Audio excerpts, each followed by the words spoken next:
Entre valles y montañas, entre ríos y cañas, está mi tierra dorada, entre la bruma plata.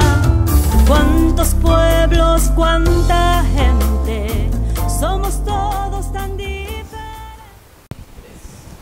Muy buenas tardes, bienvenidos y bienvenidas a su programa, El Ramonense, desde Yo También Soy de Moncho. Aquí como todos los domingos a las 3 de la tarde, su servidor Jorge Eduardo Jiménez Zulate y Paul Brenes Cambronero. Hoy les traemos un tema más. Con la presentación también vamos con los agradecimientos, don Jorge Eduardo. Sí, como siempre hay que hacerlo, es obligado. Agradecer a la Biblioteca Pública San Ramón por el espacio que nos brindan para realizar ese trabajo tan hermoso que pues nos hemos empeñado en llevar adelante. Nos hemos impuesto. Adicionalmente a nuestro productor Carlos Gamboa, como siempre, tras cámaras, pero sin él no podríamos hacer nada de esto. Para hoy, Paul, creo que vamos a hablar creo que es minería lo que vamos a tocar. Es un bonito tema. Minería. Es un bonito tema, sí, claro, la minería, y estamos hablando como ramonenses, ¿verdad? El tema de la minería desde la perspectiva de los ramonenses. Sí, ya en un episodio anterior se había mencionado que casualmente uno de los detonantes de que hubiera un poco de la migración fue casualmente el que la pinza sur de la colonización de este valle entrara por los montes del Aguacate, donde encontraron oro. Claro. Es así, ¿verdad? Así fue. No, y es que, vamos a ver, recordemos esto, sí lo mencionamos en un programa anterior, recientemente, y cuando salimos de la conquista española, en 1821, es como cuando uno se despierta en la casa y ese día no hay comida ni plata, y se vuelve uno, ¿y ahora qué hacemos? Triste. ¿Verdad? Eso es, así se despertó un país entero, porque nosotros éramos la provincia más pobre de toda la colonia española. Y la más alejada. Y además, y abandonada, ¿verdad? Entonces, ¿qué hacemos? Bueno, el oro que aparece, había empezado a aparecer desde 1820 en la cordillera de los Montes del Aguacate. Fue una gran salida. Y de ahí empezamos a obtener la riqueza que nos permitió empezar a traer ya no solo la comida, no solo las palas y la herramienta agrícola, sino también los vinitos y los atunes, mejores suministros, los jamones enlatados desde Europa. Eso estamos hablando ya hace casi 200 años, ¿verdad? Nos habrá llegado un jamón serrano aquí. Muy posible, ¿verdad? El asunto es que nosotros abandonamos el cacao como moneda, ya tenemos un poquito de liquidez con el oro, que luego se va a reforzar fuertemente con el café, ¿verdad? Entonces ya pasamos a ser el país más próspero de Centroamérica. Costa Rica se convierte en el país más próspero de Centroamérica, y así nos encuentra la llegada de la década de los 50 del siglo XIX. Entonces nosotros empezamos a desarrollar una nueva economía, principalmente gracias a los descubrimientos auríferos en la cordillera del Aguacate. De esa manera es como nace, hacia 1835 ya empieza a definirse un poblado que se llama Atenas, ¿verdad? Más conocido en aquel momento como Sabana Larga. Sabana Larga. Sí. Inclusive de ahí vinieron los pioneros de San Ramón. Claro, era un lugar obligado de paso para los que venían desde la gran área metropolitana actual hacia el oeste del Valle Central. Había que pasar o por Atenas o irse a Púas por el norte y salir a Bajo Corrales de Naranjo, ¿no? Púas, sí. Poás, ¿verdad? Es Poás. Bordeando todo lo que sería el volcán Poás y el Barba, toda esta zona, ¿verdad? La cordillera del norte, la cordillera central. El asunto es que empieza a desarrollarse en Costa Rica la exploración minera, y con eso aparecen los mineros, ¿verdad? Es decir, cuando usted empieza a escarbar, si usted nunca ha escarbado una mata de chayote, la primera vez que usted la escarba, ahí está la raíz de chayote, pero el escarbador todavía no existe, hasta que la encuentra, ¿verdad?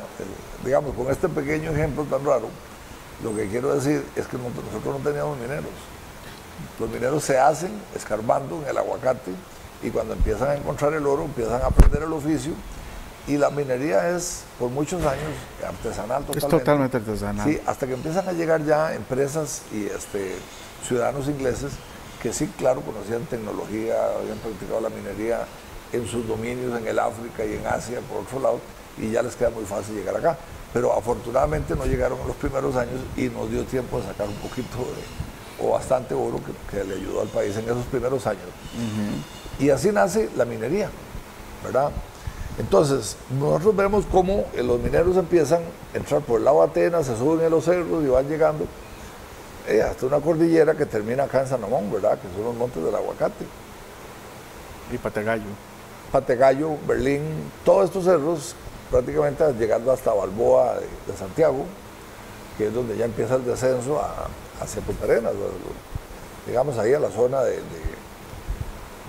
Río Jesús. Entonces, tenemos casos como este, por ejemplo, don Ramón Zamora y Solórzano. En realidad Ramón Zamora y Solórzano, en la época se estilaba el Isolórzano. Yo sería Jiménez y Ulate, Paul Benes y Cambronero. Ramón Zamora y Solórzano es uno de los grandes pioneros de este poblado. Él llegó a San Ramón cercano a 1850. Podemos pensar que tal vez en el 48, 49. Aparece Ramón Zamora. ¿Cómo llega? Ramón Zamora era un jovencito que viene buscando su sustento y ni modo, se mete a las minas o a trabajar de escarbador, de minero. Ahí lo ponen a jalar material y a hacer toda esa labor tan dura que hace un minero cuando está haciendo un túnel para buscar el oro. Aprende el oficio. Que no sabía nada. No sabía nada, pero todavía cuando Ramón llega a San Ramón es apenas un jovencito de 17, 16 años. Pero ya tiene un gran conocimiento de minería. Y con grandes sueños posiblemente. Exacto. Entonces Ramón llega posiblemente subiendo por el Aguacate, por ese lado aparece y desemboca en San Ramón. Aquí Ramón se mete, se acomoda y empieza a establecer otra forma de minería, que es el coligalleo. Bueno, ¿qué es el coligalleo? Tal vez muchos de ustedes o muchas conocen ese término, que es típico de la minería, pero no todo el mundo, y por experiencia lo digo, conoce exactamente a qué se debe. El coligalleo es cuando el minero no escarba, sino que se mete al río y empieza a buscar en la arena el oro en polvo, ¿verdad? Producido por el desgaste de las piedras que vienen bajando desde las montañas.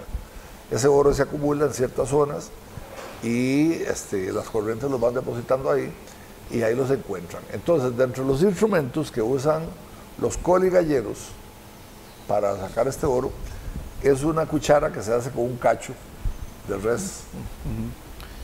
El cacho se parte, hacen una cuchara que es curva y con eso vienen haciendo, buscan la arena, meten la cuchara dentro del agua y sacan la arena. Entonces, por un efecto físico que yo no entiendo, todavía no lo he encontrado tampoco. Nadie me lo ha explicado tampoco. Eso me lo pongo de tarea yo. Sí, eso es que cuando sacan la arena, el hilo de oro hace una forma de gallo en la arena. De pata de gallo. Cola de gallo. De cola de gallo. Cola de gallo. Por eso es el término de coligallero. Coligallero. El que anda buscando la cola de gallo, ¿verdad? Entonces, el coligallero es ese minero que se va por el río, en los cauces, buscando y catándola, y cateando. Con el cucharón Con el cucharón. Ramón Zamora se dedica al coligalleo, ¿verdad? Y luego, lo hace aquí en el río Barranca, y en el río Jesús, entonces todos estos ríos, porque la zona aurífera de San Ramón al oeste es muy rica. Doña Miriam Pineda nos dejó un libro, un estudio que hizo ella, lo plasmó en un folleto, que se llama Denuncios Mineros de San Ramón, en el siglo XIX, sobre todo. Ella lo llega un poquito hasta el XX. Y estamos hablando que ese libro contempla docenas, tal vez 80, 90 denuncios mineros, que de dónde se daban, en Piedad del Sur, en Carrera Buena, y luego se iban corriendo, porque eso llegaba hasta Miramar, y adivine hasta dónde llegó después, hasta las juntas de Bancares, ¿verdad? Entonces, el ramonense coligallero se fue convirtiendo, convirtiendo el coligallero en un oficio. Por eso cuando ustedes ven el escudo de San Ramón, parte importante la tiene el sacho del minero y el pico al que está dando, ¿verdad?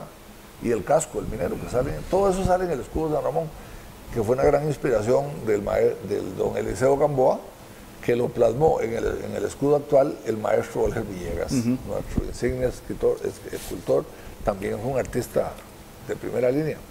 Don Olger diseñó ese escudo que conocemos ahora, y ahí todo el mundo lo estará viendo en pantalla en estos momentos, en donde se destaca la minería como parte de la esencia del ramonense.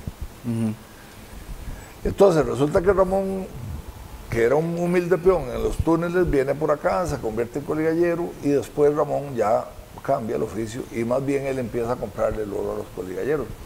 Así es como Ramón Zamora se convierte en un hombre inmensamente rico. Sí, entiendo yo que era muy pudiente, según Ramón dicen. era dueño de todo el sur de San Ramón, todo lo que estamos hablando de San Rafael, desde aquí del centro, tenía tierras, todo Calle Zamora. Era ¿Calle Zamora?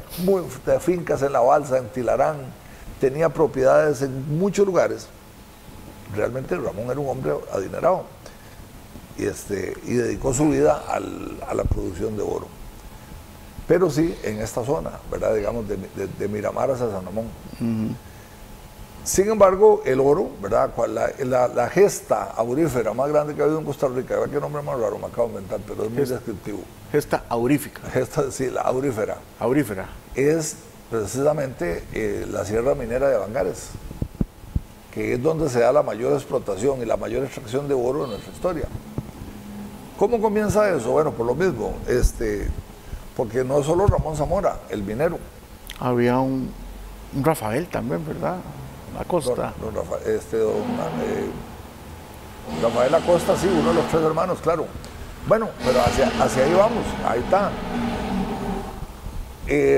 No solamente Ramón era coligallero, había muchos. Y entonces el ramonense empieza a desatar ese olfato por el oro y esa pasión, porque andar buscando oro es como un vicio. La fiebre del oro. Sí, la fiebre da y todos sueñan con hacerse millonarios. Entonces, van corriendo y se van corriendo. Debe ser emocionante uno encontrarse, aunque sea un pedacito uno. Exactamente. Bueno, hay un minero en San Ramón, un señor que se llama don Juan Alvarado Acosta. Don Juan Alvarado Acosta, vamos a hacer unos antecedentes. Los Acosta de San Ramón es una cepa muy grande, una familia con demasiados méritos en el desarrollo de la historia de San Ramón. Y nacen en San Ramón desde los primeros días de la fundación. Hay un señor Acosta que se llama Máximo Acosta Araya. Don Máximo Acosta tuvo dos matrimonios, uno a principios del siglo XIX con una señora que siempre se me olvida el nombre, pero que era de apellido Luna. Lara, perdón. Clara Luna. Lara, no Luna, Lara. Con esta señora tiene muchos hijos, estamos hablando que por lo menos una docena de hijos tuvo con esta señora Lara. Se muere y se vuelve a casar con María del Rosario Chávez, ¿verdad? Con María del Rosario Chávez tiene cerca de 18 hijos también. Por una razón casi que yo desconozco, cerca de 1850 posiblemente don Máximo le sacó la lengua a Castro Madrid o a don Juanito Mora. Pero en aquel tiempo, si usted le caía mal al presidente, estaba frito, ¿verdad? Era un tortón. Era un tortón. Entonces, don Máximo Acosta fue exiliado en San Ramón. Es de nuestros exiliados, porque ese es un tema que vamos a ampliar. De nuestros primeros exiliados. Aquí llega don Máximo Acosta. ¿Y por qué lo mandan a San Ramón? Como dijimos también en un programa anterior, el exilio en Costa Rica era muy frecuente y era un arma política muy eficaz, ¿verdad? Simplemente le caía mal al presidente o él veía que iba a ganarle las elecciones enseguida, entonces decía, no señor, usted está exiliado, váyase para San Ramón, o lo mandaba para un lugar. ¿Pero a dónde lo mandaba? Porque no era tan inhumano si le váyase para la isla del Coco, ¿verdad? Y métase a vivir en una cueva y aliméntese de cocos y de ratones. No. Lo mandaban a un lugar en donde tuviera arraigo.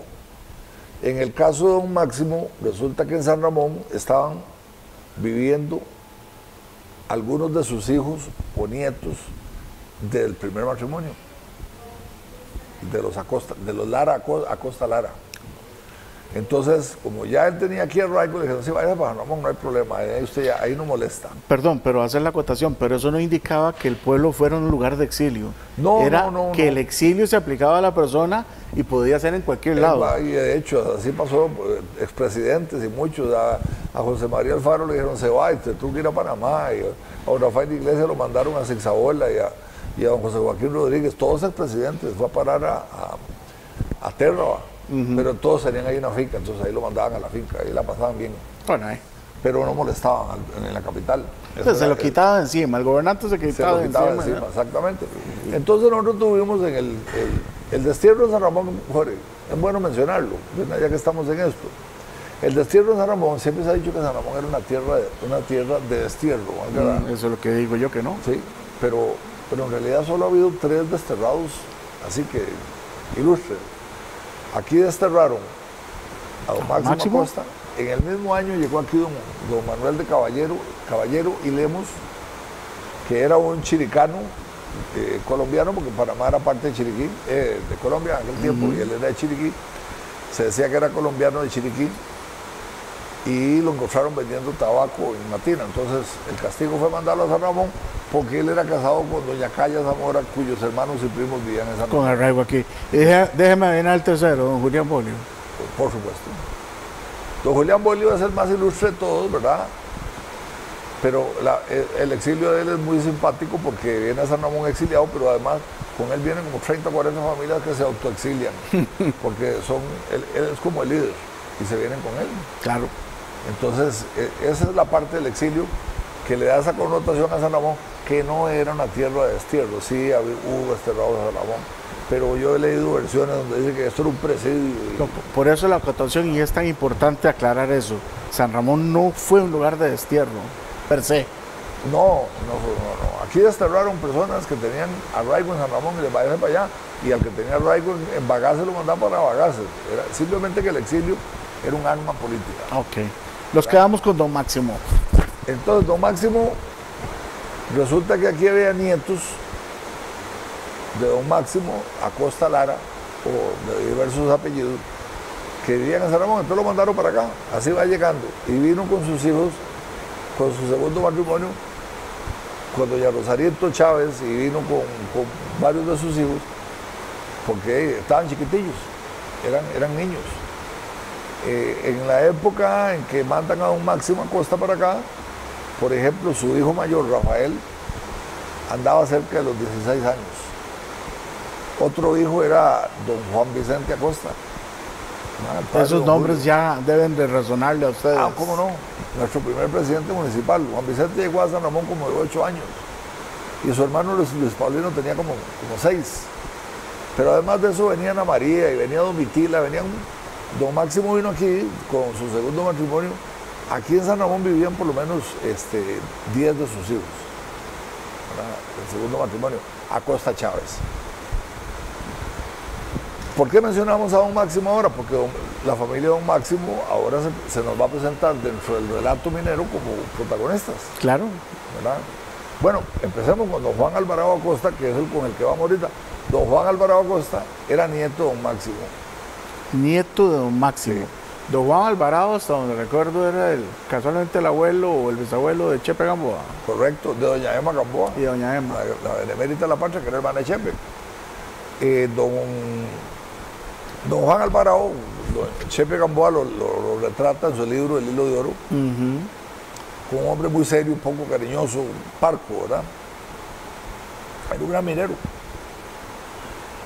Entonces, contaba el mismo Chepe Gamboa en su libro El Hilo de Oro, repito, que hacia 1885, don Juan Alvarado, que ya era un minero experto, él sabía, digamos, el minero de este tipo era una persona que caminaba por la montaña y de acuerdo a las características químicas del oro. Ya conocía.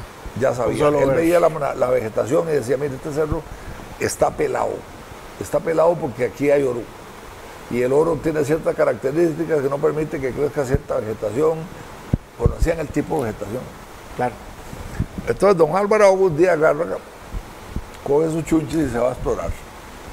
Dice Chepe que coge el camino que va hacia Nicaragua, por la Tutela. La Tutela es hoy en día San Juan de Avangares, ¿verdad?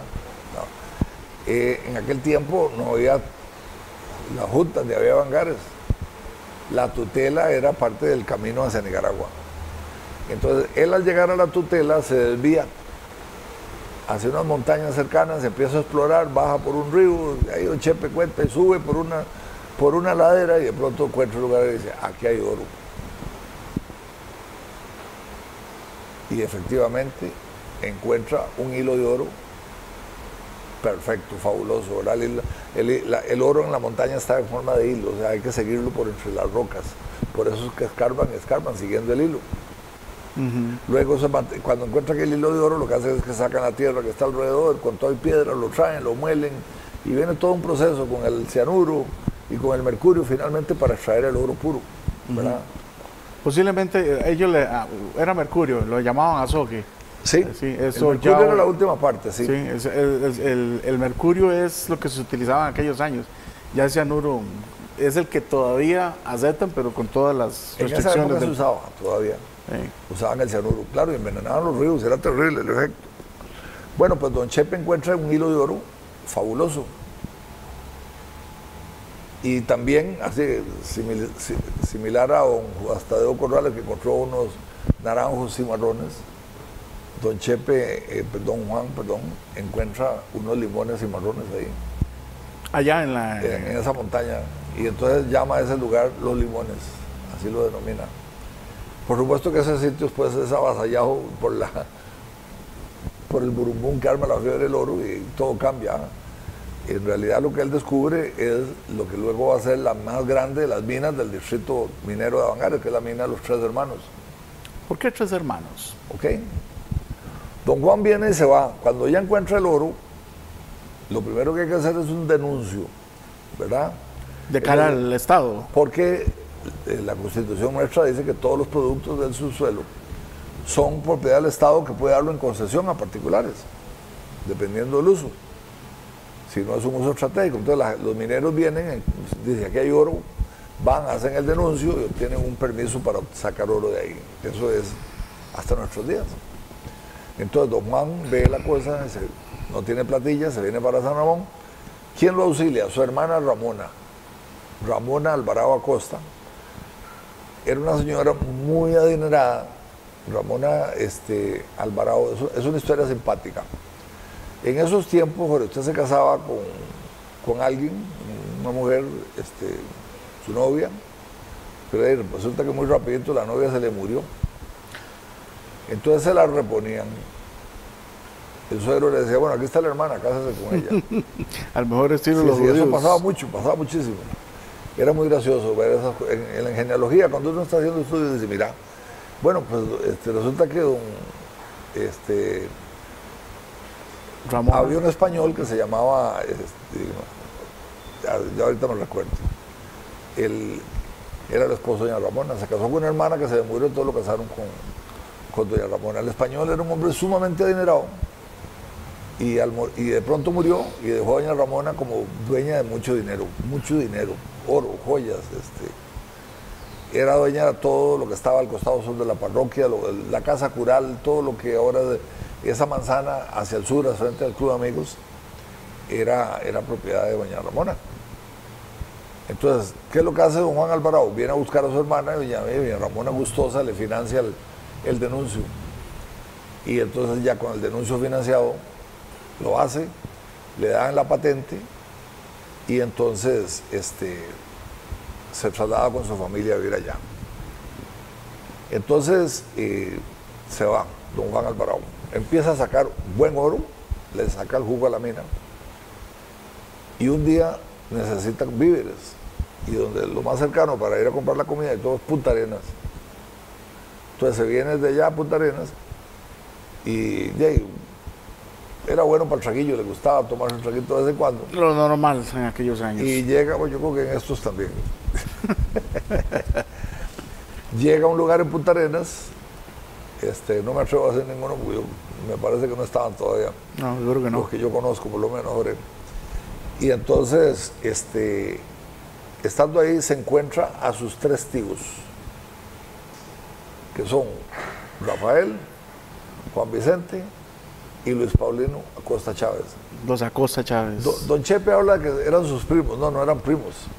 Esos eran hijos de don Máximo. Y don Juan era nieto de don Máximo. Estos eran tíos de él. ¿Verdad? Claro que él era del primer matrimonio, los Acosta Lara, y estos son del segundo matrimonio Acosta Chávez. De doña Rosita. De doña Rosarito. Rosarito Chávez. Pero sí, eran tíos de él. Efectivamente, más jóvenes que él, pero eran tíos. Entre trago y trago, cuando se dio cuenta, le había vendido la mina a los tíos en 1,000 pesos, que era un montón de plata. No Sí, le claro. pagaron mal, no lo estafaron, le compraron la mina en 1,000 pesos. Y don Juan volvió a San Ramón. Y los 3 hermanos Acosta se fueron para Bangares, empezaron a explotar la mina, que a partir de ese momento se llamó la mina de 3 hermanos. 3 hermanos. Por las razones obvias, ¿verdad?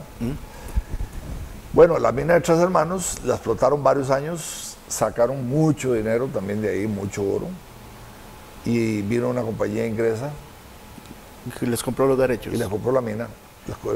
Por ahí he visto que les pagó 84,000 pesos, en otro lado dice que les dieron 90,000, de todas maneras, muchísima plata en la época, ¿verdad? Y los hermanos Acosta se la venden a la empresa y empieza todo lo que es el desarrollo minero de las minas de Bangares. Por otro lado, ahí estaba don Eduardo Zell, uno de los alemanes que vivía en San Ramón. Don Eduardo Zell, Modes, era su segundo apellido, casado con María Guillermina Stephen, la mamá de las Piepers, ¿verdad? Doña Guillermina, don Eduardo Zell también era minero de formación, vino a Alemania, posiblemente conocía allá en minería, se puso a explorar y junto con otros 2 amigos que yo no recuerdo cuáles son, sinceramente, en este momento, encuentran y forman una mina que se llamó Los 3 Hermanos. Los 3 amigos. 3 amigos. Entonces el distrito minero de Bangares tiene todo un origen ramonense, ¿verdad? Cuando uno llega al parque de Bangares, de las juntas de Bangares, es muy hermoso llegar y leer las placas que están ahí, donde dicen Juan Alvarado Acosta, fundador.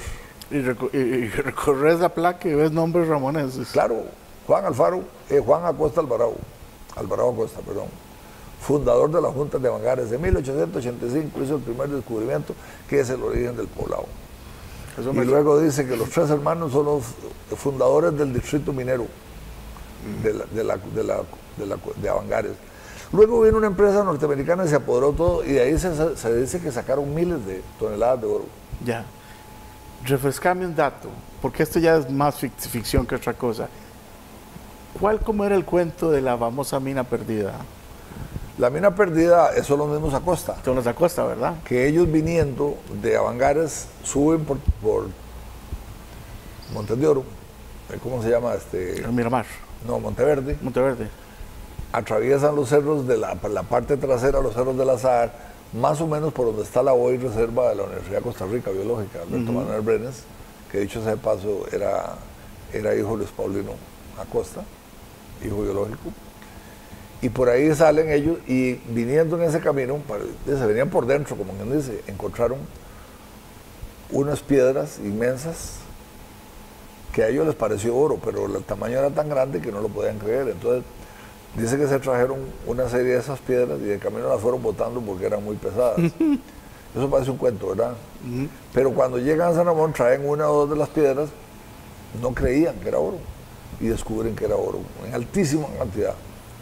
Entonces se vuelven locos y nunca lograron encontrar el lugar. No ubicaron el sitio, No, ¿verdad? ese es el cuento de la famosa mina, la mina perdida. Pero eso es lo que se dice, ¿verdad? Ya como uno encontrar un testimonio cierto. Sí, eso es. Tampoco he visto la piedra. Esos son cuentos de caminos carreteros, ¿verdad? Pero la mina de oro es todo un ícono en las fantasías mineras. En todas las culturas. Usted, por ejemplo, en los Estados Unidos, ellos tienen la famosa mina del holandés perdido. ¿Ves? Siempre hay algo perdido. Nosotros teníamos aquí, aunque no en San Ramón, el Tizingal. Hablaban de la mina del Tizingal, que en realidad, sepa Dios dónde estaba, si era en Colombia o Panamá, no sé. Bueno, nosotros tenemos el tesoro de la isla del Coco también. y así por el estilo. El tema ahí es con que los hermanos Acosta le venden a la compañía norteamericana y que el dueño es Minor Kidd, ¿verdad? Minor Kidd, y se constituye lo que fue el distrito minero, que en realidad es tierra de nadie. Ahí no manda el gobierno, ahí mandan los norteamericanos, ahí se mata a la gente, es terrible el ambiente. ¿Y el que roba? Claro, ellos ponen su ley. Lo exterminaban. Entonces, eran dueños de todo. Entonces, ellos ponían el comisariato. Entonces, el minero trabajaba, ellos le pagaban por trabajar, pero si el minero quería comprar algo, tenía que comprar el comisariato, que era la compañía, se lo vendían caro, pero solo ahí lo vendían. Entonces, le volvían a sacar la plata. Y el poquillo que lo quedaba lo gastaba en fiestas los fines de semana. El baile de licor y fiesta. Y nada más. Y vuelve a trabajar el lunes. Y volvían con la esperanza de hacerse millonarios, lo cual no pasaba. Nunca. Pero entonces las actividades prohibidas dentro del distrito minero empezaron a hacer en la orillita, al lado allá. Y así fue como se fue formando el poblado de las juntas. De las juntas de Avangares.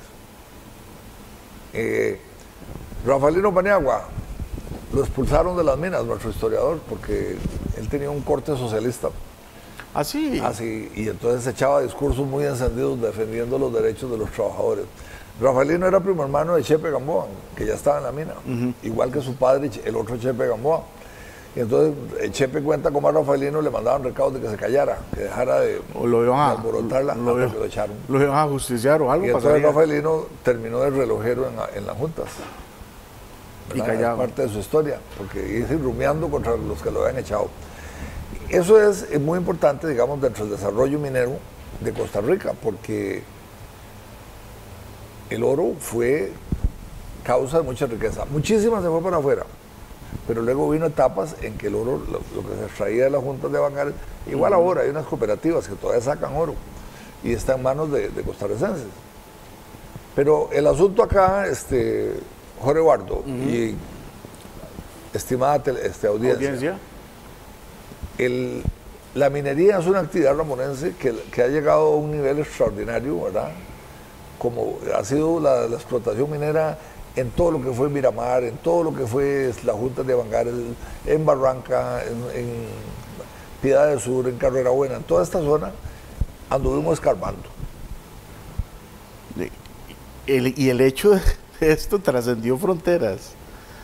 Porque, por ejemplo, yo te puedo decir que en documentos que he encontrado en la Biblioteca Nacional de España, para los tiempos de don Tomás Guardia, ¿Cómo no? se promocionaba en los famosos calendarios que a veces hablaban de los países, aparece el nombre de San Ramón, para ese entonces, dice, con 5.000 habitantes, de acuerdo a los datos estadísticos de esa época.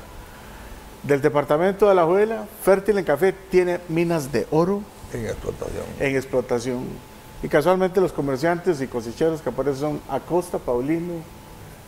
Esto es una S, Quesada, sí. No sé, la L. Bueno, pero hay montones de familias. Por ejemplo, la familia Gamboa, hablando de Calixto, que está aquí al frente. Este no lo he visto escarbando en ningún lado todavía, pero debe traerlo en la sangre. Don Procopio Gamboa era minero. Y la finca de San Gerardo y todo esto, que ahora es propiedad de la familia Orlich, eran los dominios de... Él descubrió la finca de San Gerardo, que fue una mina muy rica. Supongo que tiene que cerca o es la misma mina Moncada, ¿verdad? Sí, no, porque Moncada, don Arturo, era yerno de Procopio. Sí, estaban dentro del mismo clan, sí. Dentro del mismo, sí, la misma tribu. Vamos a ver, era nieto de Procopio, más bien, era Moncada Gamboa. Toda esa familia se relacionaba. La familia Gamboa es una familia minera por excelencia, generaciones de generaciones. Y el ramonense que no era minero, que no estaba en las minas, no era ramonense. Porque cuando usted llegaba al distrito minero de Avangares, se dice que había una población de mineros cerca de 5.000. Y el 50 o 60% eran ramonenses. Murieron pero cantidades inimaginables de ramonenses por violencia, por accidentes, como el hermano Lisímaco, que instalando la dinamita se lo voló. La muerte del minero. La muerte del minero, ese poema tan duro que escribe Lisímaco a la memoria de su hermano. Los Ibaja, los famosos cuentos de la colina del buey, ¿verdad? Ah, recuerda, sí, ese personaje. Picahueso. Picahueso, ese personaje ramonense. Que Picahueso estuvo ahí con Chepe Gamboa, cuando vieron toda la historia, la matanza de los negros, todo lo que pasó en Avangares, Picahueso lo escribe también en sus memorias, que se las entregó a Chepe Gamboa estando por morir del cáncer en los pulmones que provocó la mina. En el San Juan de Dios manda a llamar a Chepe y le entrega las memorias. Y Chepe cuenta que él se las entregó a José León Sánchez. Y de ahí nace la Colina del Buey, que originalmente se llamó Picahueso. Claro. Ahora que lo mencionas, muy recomendable. Todos Ramones debería de leer El Hilo de Oro. Ese libro es casi que obligado para... Es el papá de toda de las minerías, de los libros de minería en Costa Rica. Todos los libros que hay se basan en ese libro.